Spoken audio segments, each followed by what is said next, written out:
36তম BCS এর প্রিলির বিষয়ে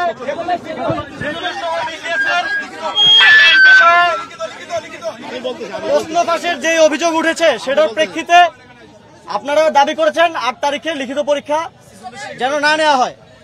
এই বিষয়ে এখন পিএসসির একজন সদস্য আপনাদেরকে নিশ্চিত করবেন। আমাদের এই সন্তানদের মতো যেসব ক্যান্ডিডেট প্রার্থী বলি, ছাত্র বলি, সবাই এখানে আছেন, দীর্ঘদিন যাবৎ পরিশ্রম করতেছে। আমরা এখানে আছি একটা সদিচ্ছা নিয়ে। আমরা সরকারের বিভিন্ন মহলে কথা বলেছি, মন্ত্রী মহোদয় এখানে আছেন, উনি সাক্ষী হিসেবে আছেন। বিভিন্ন জায়গায় কথা বলে আমরা একটা সিদ্ধান্ত নিয়েছি।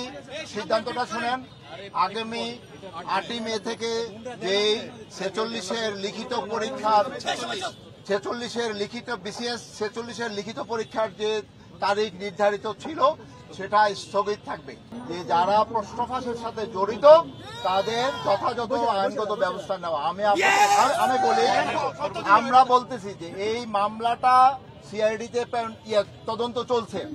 আমাদের পক্ষ থেকে, বাংলাদেশ পাবলিক সার্ভিস কমিশনের পক্ষ থেকে সিআইডিকে এখন পর্যন্ত সর্বোচ্চ সহযোগিতা দেওয়া হয়েছে এখন পর্যন্ত, এবং যাদের বিরুদ্ধে অভিযোগ পাওয়া গেছে তাদেরকে আমরা ধরে নিয়ে আমরা সিআইডির কাছে হস্তান্তর করব।